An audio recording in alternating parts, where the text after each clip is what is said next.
In a position of leadership in a business, you own what you oversee, and there might be more selling going on than you think. This is MultimediaJay Radio Style for Thursday, June 20th, 2019. Let's start the show. MultimediaJay Radio Style.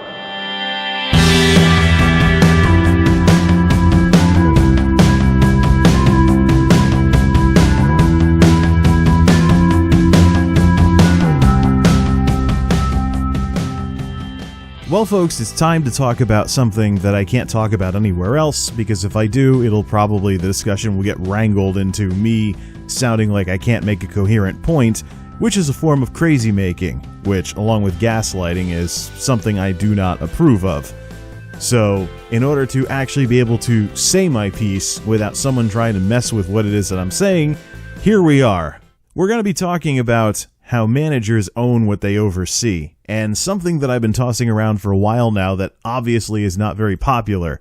In the years since the Great Recession, I see a lot of situations where companies and recruiters and HR folks are complaining about talent shortages, and yet they don't look at something as basic as what the onboarding experience is like to even join their team in the first place.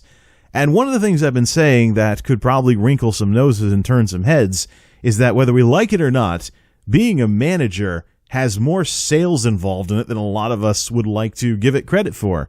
You know, in business, it's very tempting for folks to be like, oh yeah, salesman, seedy salesman, oh, he's just a salesman, and discount the work involved in that sort of thing.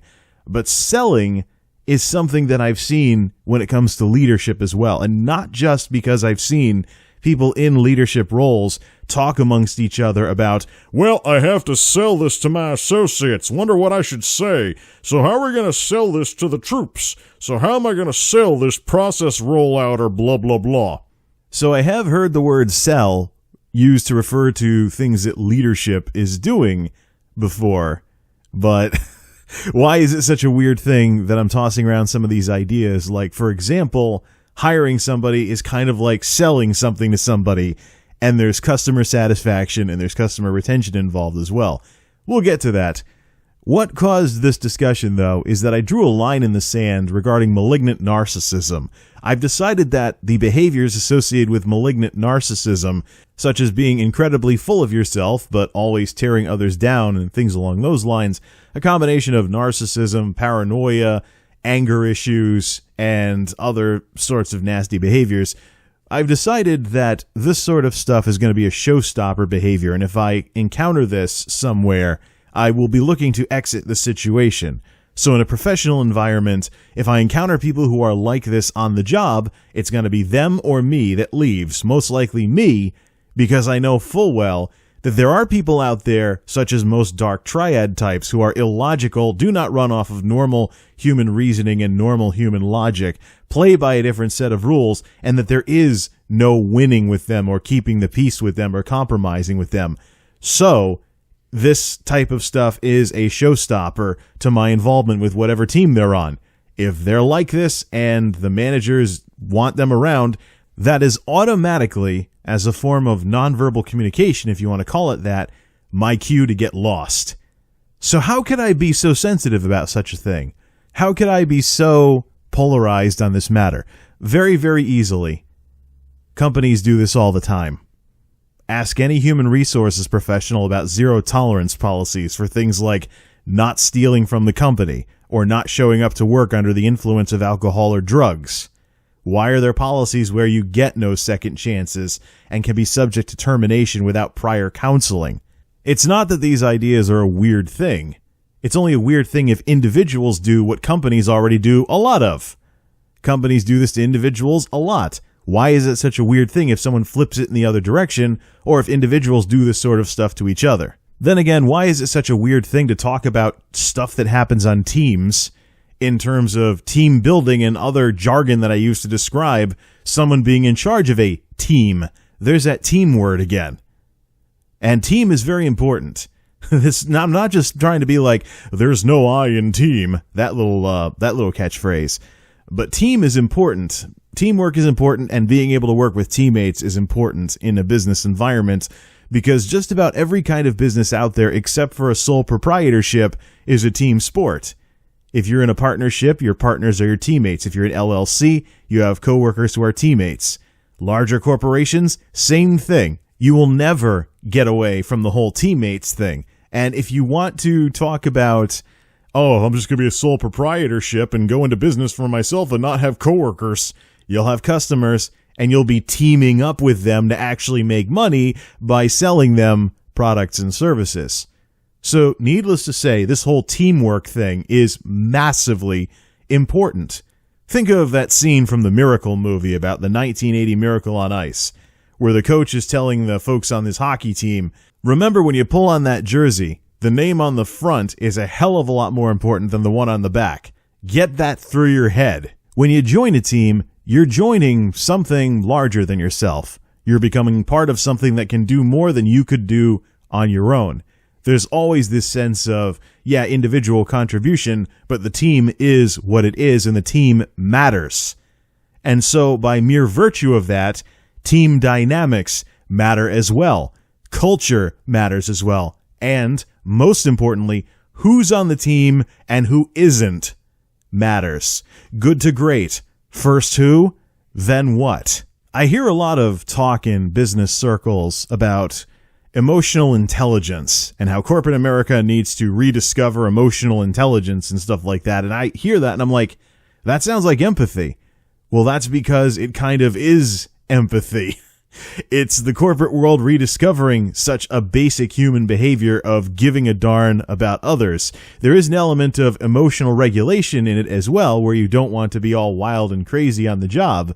But at the same time, just, being respectable and professional about things is part of giving a darn about others. Not very complicated stuff and not very hard ideas to understand. And yet, corporate America is having this Indiana Jones type moment of, oh, we found the lost treasure of emotional intelligence, when in reality, we could have just been doing that kind of stuff all along. But yeah, teamwork matters big time. And there's no way around it. You have to deal with the whole team thing. So where do managers come into play on this? Well, exactly where they come into play on a discussion about culture. I hear a lot of talk about, oh, the culture of this organization, culture, blah, blah, blah, culture, corporate culture, work culture, blah, blah, blah, blah. Yeah, well, there's two elements to it. Management owns the culture in the sense of owning who gets to be on the team and who doesn't, who they want on the team and who they don't, demographics. And if they walk away from their responsibilities to actively manage this, then the cards will fall as they may, and they may get unintended consequences and undesired results as part of all of this. But if you determine who's on a team and who gets cut from the team, or who's on the team and who isn't, you own it. Likewise with the other part of culture, where everybody who gets to be on the team contributes something to the team, contributes something to the culture. You may have somebody who's into some kind of hobby, and the way they work reflects that, or you might have somebody else who has pictures of cats all over their desk or something like that, or you may have somebody who's in a certain mood a lot of the time, and all of this matters.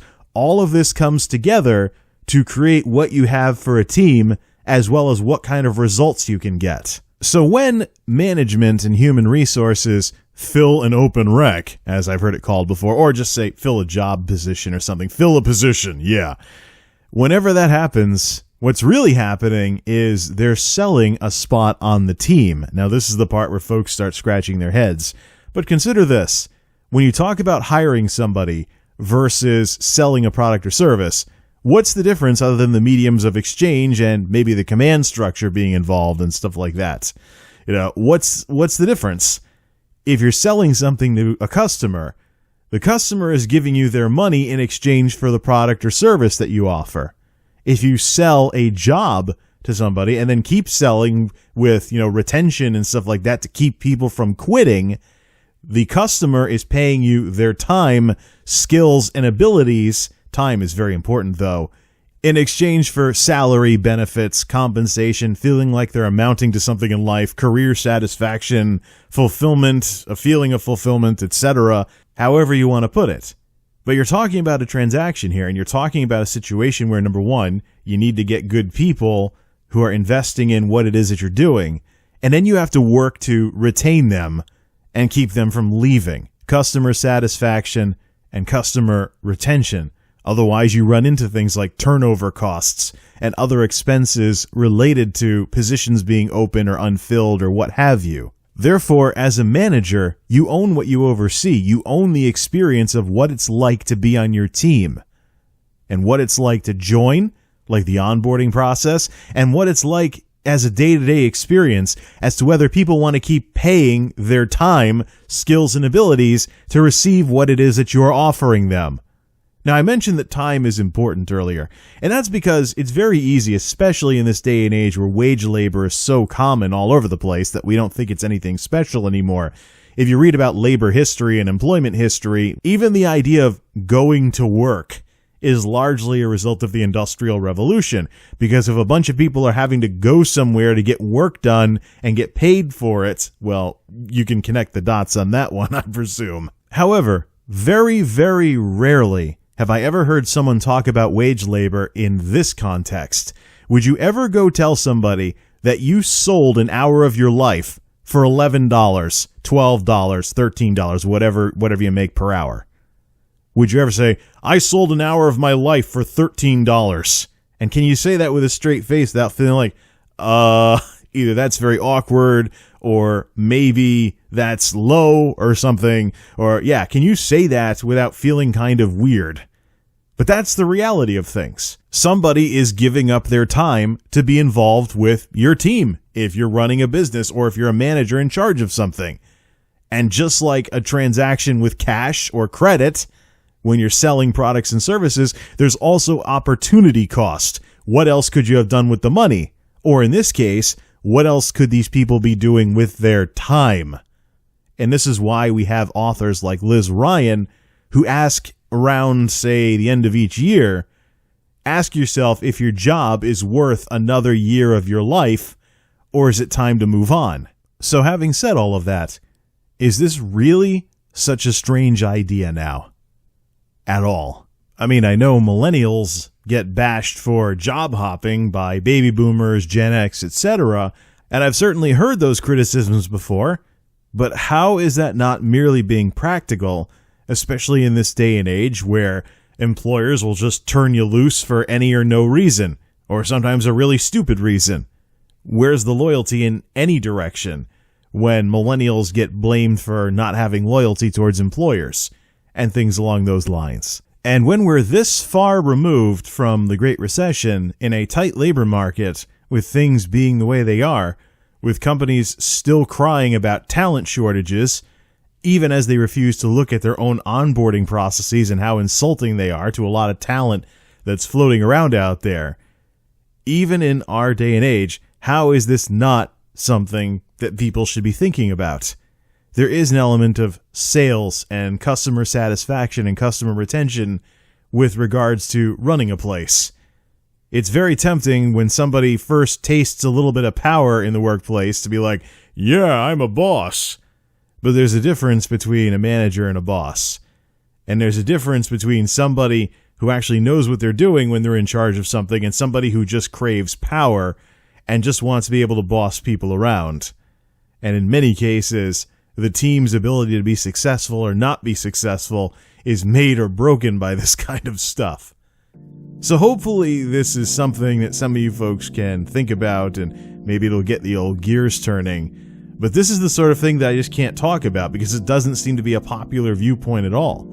However, if my fortunes happen to ever reverse one of these days and I happen to run into an organization where this is the philosophy going around at the top, and there's positive zeal all over the place, and they're great to work for, I'd love to know who these people are so I can go say hello to them, because these kinds of folks are the folks that I want to be working for.